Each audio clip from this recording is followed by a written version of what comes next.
Hello friends. Hello friends. Friends, आज आपके साथ में एक टेक्निकल चार्ट शेयर करने जा रहा हूँ। एक पैटर्न जिसको हम कहेंगे डिसेंडिंग ट्राइंगल। एक ट्राइंगल पैटर्न है जिसमें क्या होता है कि स्टॉक एक अच्छा मूव देने के बाद, जैसे आप देख सकते हो कि ये आईटीसी लिमिटेड का स्टॉक है। ठीक है। सो इस स्टॉक में पिछले कुछ लेवल पे या 2019 का आप चार्ट देख रहे हो, सॉरी 20 का, राइट। आप यहाँ पे डेट देख सकते हो। जब मैं यहाँ पे कर रहा हूँ, यहाँ पे डेट का ऑप्शन है। सो आप देख सकते हो ये इस स्टॉक ने 163 के आसपास का लो बनाया था 2 नवंबर 2020 में। ठीक है। और वहां से इसने, जब यहाँ पे इसका एक ब्रेकआउट लेवल बन रहा था 175 के आसपास, तो एक अच्छा ब्रेकआउट दिया और स्टॉक ने 220 के आसपास का हाई बनाया। उसके बाद ये स्टॉक जो है एक रेंज में फंसा हुआ है कि ये 220 से लेकर, अगर हम बोले तो 200 से लेकर 220 की रेंज में फंसा हुआ है। ठीक है। और इसमें स्टॉक जो है अप साइड के लिए इसने मूव दिए हुए। ठीक है। यानी कि 240 के आसपास भी इसने एक हाई बनाया हुआ है और बार बार जो गिर के आ रहा है, यानी कि उछाल मार रहा है ऊपर उछल के, और फिर से ये नीचे आ रहा है 220 के लेवल पे। ठीक है। सो ये फ्रेंड्स, सॉरी 200 के लेवल के पास। सो ऐसे पैटर्न जिसमें स्टॉक क्या होता है कि एक बेस लाइन को टच करने के बाद बार बार जो है अपसाइड का मूव दे रहा है, बट वो अपसाइड पिछले हाई से, जैसे हमारा ये हाईएस्ट पॉइंट है 238 39 के आसपास, आप मान के चले 240 के आसपास का है, और ये स्टॉक बार बार 200 के लेवल के आसपास आ रहा है। ठीक है। अगर हम यहाँ देखें तो यहाँ भी इसने 199 का लो मारा है। ठीक है। सो इस कंडीशन में आप देख सकते हैं कि ये स्टॉक जो है एक सेम बेसलाइन बना रहा है लोअर साइड पे, और जो हाईज बना रहा है वो लोअर है। यानी कि पिछला हाई 240 के आसपास था, दूसरा हाई इसने बनाया 225 के पास, फिर 200 1820 के पास, और अब ये स्टॉक ने हाई बनाया 215 16 के आसपास। ठीक है। सो इसको हम कहते हैं डिसेंडिंग ट्राइंगल पैटर्न। ठीक है। सो ये पैटर्न दोनों साइड का ब्रेकआउट दे सकता है, अप साइड का भी और डाउन साइड का। तो in case of down side breakout तो हम इसको बाई नहीं कर सकते, क्योंकि ये तो अंडरस्टूड है गिरने वाला, तो हम उसको कंसिडर नहीं करेंगे, क्योंकि वो उस कंडीशन में हम कंसिडर करते हैं अगर स्टॉक हमारे पास ऑलरेडी हो, हमारे पोर्टफोलियो में हो। ठीक है। So as a stop loss level हम वहां पर उसको एग्जिट कर सकते हैं। ठीक है। बट हमारे लिए ऐसी कंडीशन नहीं है। ठीक है। सो हम इस स्टॉक को 215 के ऊपर अगर ये ब्रेकआउट देता है, 215 से 220 लेवल का वेट जो हम करेंगे, अगर 220 के ऊपर ये सस्टेन करता है बाई 320 एनी डे, जब भी किसी दिन भी अगर ये होगा 2:20 के बाद, अगर ये सस्टेन, सॉरी 3:20 के बाद अगर ये सस्टेन करता है 220 लेवल, तो हम इसको फ्रेश बाई कर सकते हैं उसी दिन। ठीक है। या नेक्स्ट डे हम देखेंगे अगर इसका क्लोजिंग 220 के ऊपर होगा, यानी कि हम इसको 220 के ऊपर ही बाई करेंगे, उससे नीचे बाई नहीं करेंगे। अब हम बात करते हैं इसमें टारगेट और स्टॉप लॉस क्या होगा। तो स्टॉप लॉस सिंपली फ्रेंड्स, ये जो लेवल मैं दिखा रहा हूँ आपको 199 या 200 के लेवल का है, इस लेवल पे हम स्टॉप लॉस रखेंगे। ठीक है। और ये स्टॉप लॉस क्लोजिंग बेस पर चाहिए कि अगर मान लो ये ब्रेकआउट होने के बाद कभी स्टॉक इस लेवल पे जाता है, बट क्लोजिंग में भी कि डे टाइम पे ये ब्रेक कर भी देता है, इसको थोड़ा बहुत नीचे जा सकता है 290 295 के आसपास भी, तो भी हम उसको, हमें ये देखना पड़ेगा कि अगर क्लोजिंग टाइम भी अगर ये वहीं रहता तो देन हम उसको एग्जिट करेंगे, लॉस बुक करेंगे। ओके। बट अगर ये स्टॉक क्लोजिंग लेवल से इसके ऊपर ही रहता तो हम उसको इसमें बने रहेंगे। तो ये हमारा इस तरीके से हम इसको खेलेंगे। ठीक है। सो एक्सपेक्टेड टारगेट इसमें क्या होगा फ्रेंड्स, इसमें एक्सपेक्टेड टारगेट मैंने 250 का रखा हुआ, single target, one target, one stop loss, 20 rupees का स्टॉप लॉस है, और फिर क्या बोलते हैं 30 रुपीज का टारगेट बन रहा है हमारे एंट्री लेवल से। अब ये इसके लिए क्या है कि हमारे पास एक रूल होता है जो कि मैं आपको कैलकुलेटर से बताऊंगा कि कैसे मैंने 250 रखा हुआ है। ठीक है। सो सिंपली फ्रेंड्स, हमारे पास ये जो कंडीशन बन के आ रही है, सॉरी, हमारे पास ये जो कंडीशन बन के आ रही है कि स्टॉक में जो है, इस कंडीशन में हम क्या करते हैं फ्रेंड्स कि हम इसका हाई और लो का डिफरेंस चेक करते हैं। हमारा जो हाई है वो 240 का हाई है, इस ट्राइंगल का 240 का हाई और 200 का लो, तो 40 पॉइंट्स का ये डिफरेंस बन गया। अब हमने क्या करना है, 40 पॉइंट्स जो आ रहा है इसको मल्टीप्लाई कर देना है फ्रेंड्स, किसके साथ, हम इसको मल्टीप्लाई कर देंगे 80%, क्योंकि इसका अपसाइड जो पोटेंशियल होता है वो 84% होता है, तो हम 84% करके देखेंगे जो कि 33.6 पॉइंट्स आ रहा है। ठीक है, सो ये हमारा एक्सपेक्टेड टारगेट है। ठीक है, सो फ्रेंड्स अगर हम 220 लेवल में 33 ऐड कर देते हैं तो 253.60 बनता है, बट हम एक सेफ साइड के लिए एक सेफ टारगेट प्ले कर रहे हैं, 3 पॉइंट्स को इग्नोर करेंगे, हम सिंपली 250 तक के लेवल का इसका जो है टारगेट लेके चलेंगे। सो इस तरीके से हम डिसेंडिंग ट्रायंगल अपसाइड ब्रेकआउट को प्ले करेंगे। सो होपफुली फ्रेंड्स, अब हम यहाँ पे एक चीज और है, वो है कि अगर आप इसको खेलना चाहो तो हम, इट्स वेरी डिफिकल्ट कि हम इसको ट्रैक करें, डेली बेसिस पे चेक करते रहेंगे। तो किसी दिन भी अगर ये ब्रेकआउट होगा तो जब ये प्राइस 220 के ऊपर आएगी तो हम किस तरीके से इसको एक अलर्ट में रख लेते हैं। हमारे पास एक साइट है, फ्री चार्टिंग साइट है investing.com करके, इस साइट पे मैंने अलर्ट लगा रखा है। ठीक है, अभी हमारे पास दो स्टॉक्स ऐसे हैं जो करंटली बाइंग लेवल के लिए अच्छे हैं, एक अपसाइड ब्रेकआउट के लिए आईटीसी है और लो साइड में एक ऑरा फार्मा भी मैं आपको चार्ट दिखा देता हूँ कि इसमें क्या सिचुएशन बनी हुई है।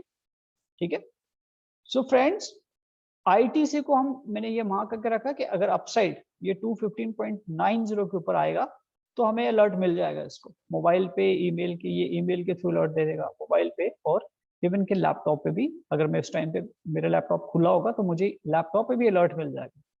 तो इस तरीके से अलर्ट डालने के लिए आपको यहाँ जाना है, आपको इसको लॉग इन होना चाहिए। यहाँ पे एक फ्री चार्टिंग साइट है, आप इसमें लॉग होंगे तो यहाँ पे अलर्ट सेंटर आता है, तो अलर्ट सेंटर में मैंने यहाँ पे ऑलरेडी इसको डाल दिया। ठीक है, तो अभी मेरे पास दो स्टॉक्स हैं, ऑरा फार्मा और आईटीसी।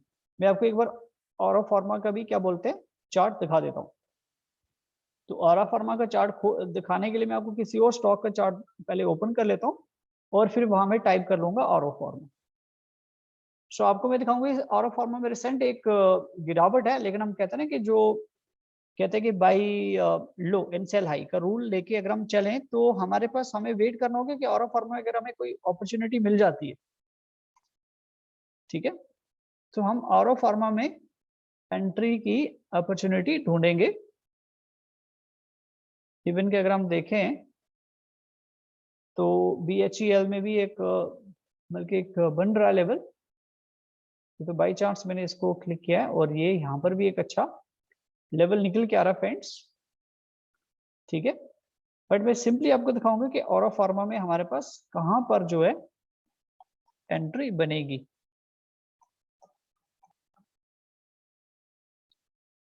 सॉरी, चार्ट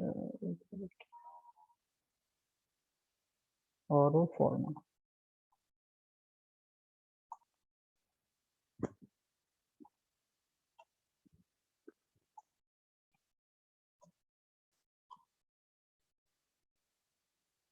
सॉरी करके नहीं आ रहा,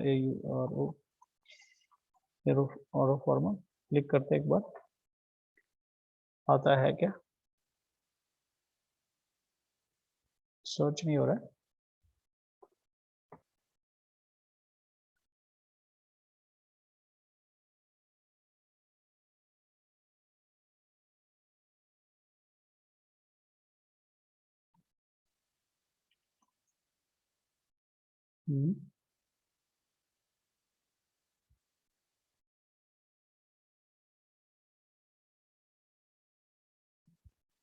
सॉरी, कुछ प्रॉब्लम लग रहा है,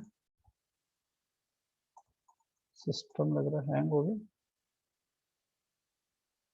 okay, site is not reachable. Okay, एक बार वेट कर लेते हैं, देख लेते हैं क्या प्रॉब्लम आ रहा है इसमें। अभी शायद ये दिखाएगा।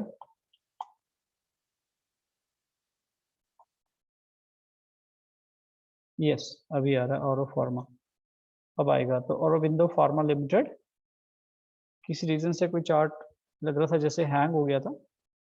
सो मैं वेट करते हैं 2 मिनट का कि ऑरो फार्मा ओपन होता है या नहीं।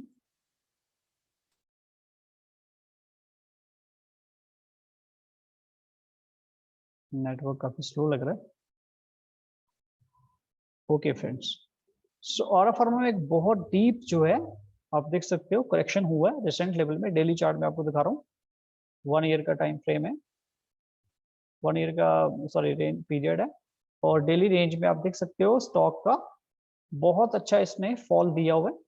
ठीक है, और यहाँ पर एक लेवल बना है फ्रेंड्स, अगर हम इसको थोड़े बड़े टाइम फ्रेम में देखें यानी कि अगर मैं सिंपली में 1 ईयर की जगह लेट अस से हम एक बार 2 इयर्स का चार्ट देख लेते हैं।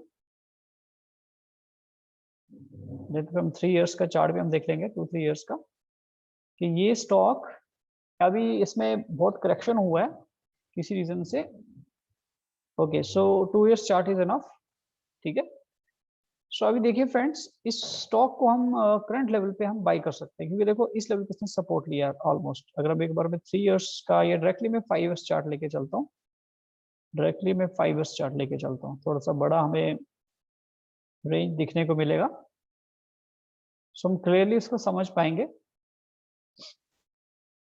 Okay, yes. सो इस स्टॉक ने एक मतलब हम मान के चलते हैं अभी तो ये इस लेवल 260 के आसपास किसने लो बनाया, और एक बहुत अच्छी रेंज में काफी अच्छी करेक्शन इसमें हो रखी है, बट रिस्की हो सकता है, ठीक है। अभी हमें थोड़ा वेट करना पड़ेगा कि अगर जब ये कंफर्मेशन देगा, ठीक है, तो हम इसको बाय कर सकते हैं। अभी रिस्की हो सकता है, ठीक है। बेस्ट होगा कि अगर ये 200 के ऊपर या इवन मैं कहूँगा 7 क्या बोल रहा हूँ मैं 750 के ऊपर अगर ये सस्टेन करता है तो हम इसको बाई करने का सोच सकते हैं, बट अभी करंटली काफी रिस्की लग रहा है। बट वो कहते हैं ना कि जब रिस्क अपॉर्चुनिटी वही है जहां पर ज्यादा रिस्क है, ठीक है। सो अगर हमारा एक थोड़ा सा लॉन्ग टर्म इन्वेस्टमेंट का होराइजन है तो हम थोड़ा सा इसमें मंथली एसआईपी करना शुरू कर सकते हैं इस टाइम पे। अगर ये और भी गिर जाता है, लेटेस्ट से कि अगर ये 600 के लेवल के पास भी आ जाता है लेटेस्ट से, या और भी नीचे मान के चलो, ये रेंज इसके लिए एक बहुत अच्छी रेंज होगी 500 टू 600 रेंज। ये तो 500 से 600 की रेंज के बीच में अगर ये हमें एक्युमुलेशन को मिल जाता तो बहुत बढ़िया स्टॉक, ठीक है। तो चलिए फ्रेंड्स, मैंने आपको दिखा दिया कि किस तरीके से हम लोग असेंडिंग और डिसेंडिंग ट्रायंगल को हम खेल सकते हैं आईटीसी के एग्जांपल के साथ। तो एक चार्ट पैटर्न है, तो मैं धीरे धीरे कुछ चार्ट पैटर्न ऐसे लाता रहूंगा और आपको सीखने को मौका मिलेगा। अब आपको थोड़ा सा प्रैक्टिस करना होगा कि आप इन चीजों को आप भी खुद चार्ट पे ढूंढिए, ठीक है। तो ढूंढने से आपको मिल जाएगा, ठीक है। चलिए, तो यहीं पे मैं इस सेशन को यहाँ पे एंड करता हूँ।